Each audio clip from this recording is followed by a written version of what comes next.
Assalamualaikum warahmatullahi wabarakatuh. Kembali bersama saya Syahrul Gunawan di channel Sinau Bareng.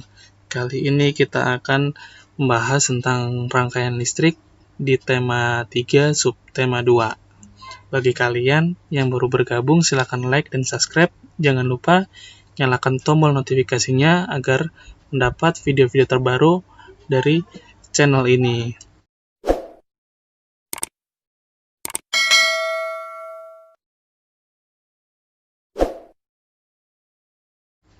Yuk kita masuk ke materi rangkaian listrik.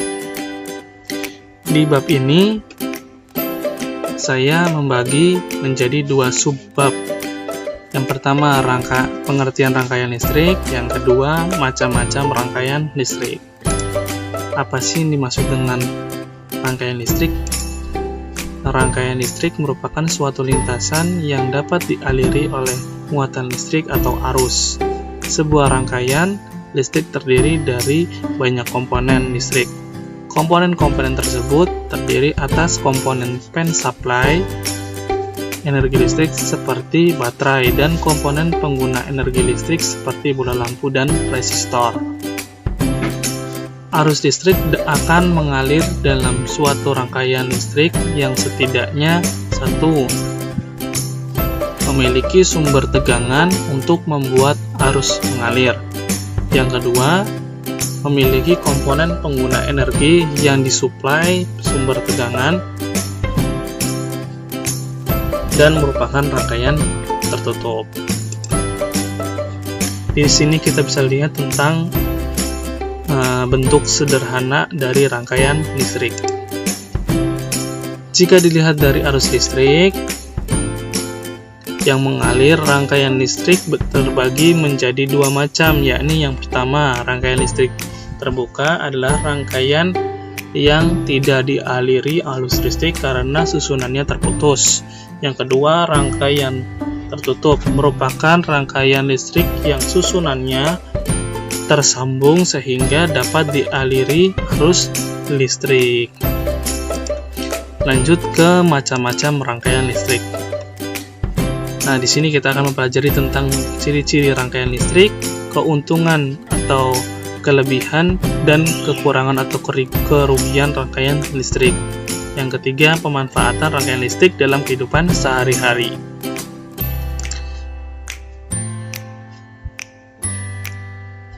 Ciri-ciri rangkaian listrik. Ciri-ciri rangkaian seri merupakan sebuah rangkaian listrik yang komponennya disusun secara berderet hanya melalui satu jalur aliran listrik. Nah, di situ kita bisa lihat ya contoh sederhana dari rangkaian seri. Ciri-ciri rangkaian seri. Yang pertama, lampu dipasang secara berjajar. Yang kedua, hanya terdapat satu saklar.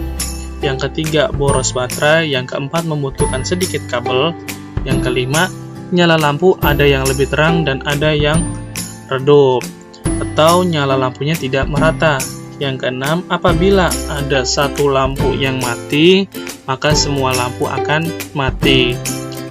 Yang ketujuh, jika salah satu saklar dilepas, maka semua lampu akan mati.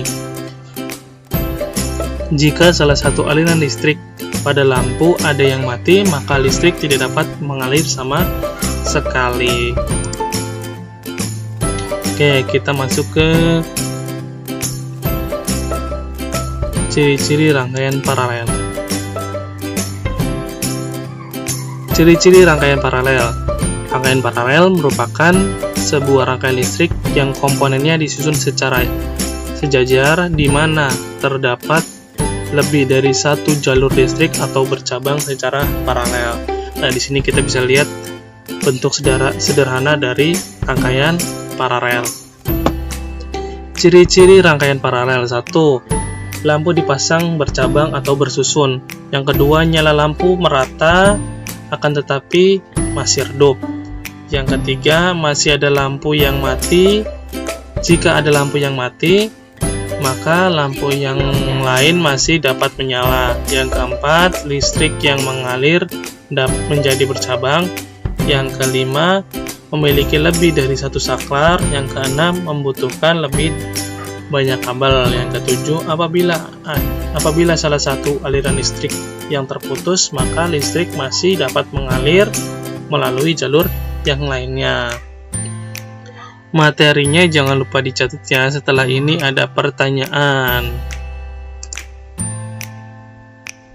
Oke, pertanyaan, silahkan di pause dulu video ini untuk mencatat soalnya, lalu kalian kerjakan di buku tulis. Pertanyaannya yang pertama, sebutkan 2 ciri-ciri rangkaian listrik seri. Yang kedua, sebutkan 2 ciri-ciri rangkaian listrik paralel. Ya, silakan kalian jawab. Lanjut, kita masuk ke materi berikutnya. Keuntungan dan kekurangan rangkaian listrik. Keuntungan rangkaian seri. Yang pertama, kuat arus listrik yang mengalir pada setiap bagian sama. Yang kedua, lampu yang berada pada rangkaian seri akan menyala lebih terang. Yang ketiga, lebih sederhana dan memerlukan sedikit kabel dalam menyusun. Dan kerugian rangkaian seri, yang pertama, bila satu bagian terputus, maka seluruh rangkaian akan terputus dan mati. Yang kedua, lebih boros energi listrik. Kita masuk ke rangkaian paralel. Keuntungan rangkaian paralel. 1. Awet baterai, hemat listrik. Apabila satu lampu padam, maka lampu yang lain masih bisa menyala. Yang keempat, jika ada satu saklar yang mati, maka lampu lainnya masih bisa menyala. Yang kelima, tegangan listrik yang mengalir sama besar. Kerugian rangkaian paralel. Lampu yang menyala jadi redup. Yang kedua, memerlukan beberapa saklar. Yang ketiga, dibutuhkan kabel yang banyak. Oke, ada pertanyaan lagi, silahkan di pause lagi videonya, kalian catat dan kalian jawab. Pertanyaannya, 1. Sebutkan 2 keuntungan dan kekurangan rangkaian listrik seri. Yang kedua, sebutkan 2 keuntungan dan kekurangan rangkaian listrik paralel. Oke, lanjut ke materinya. Pemanfaatan rangkaian listrik dalam kehidupan sehari-hari. Pemanfaatan rangkaian seri dalam kehidupan sehari-hari ada 7 poin di situ ya. Yang pertama, penggunaan listrik pada lampu hias pohon Natal. Yang kedua, penggunaan listrik pada lampu TL atau tub lamp atau lampu neon. Yang ketiga, penggunaan listrik di dalam setrika listrik dan kulkas. Yang keempat, saklar atau switch merupakan penerapan rangkaian seri dengan beban. Kelima, lampu LED ketika perayaan Agustusan atau Lebaran. Yang keenam, lampu penerangan pemakaman, persawahan, jalan raya atau tol. Yang ketujuh, lampu hias di alun-alun kota dan taman kota. Pemanfaatan rangkaian paralel dalam kehidupan sehari-hari. Yang pertama, lampu lalu lintas. Yang kedua, keyboard komputer. Yang ketiga, rangkaian lampu di rumah. Oke, materi tentang rangkaian listrik kali ini sudah selesai. Terima kasih atas perhatiannya, semoga kalian paham. Wassalamualaikum warahmatullahi wabarakatuh.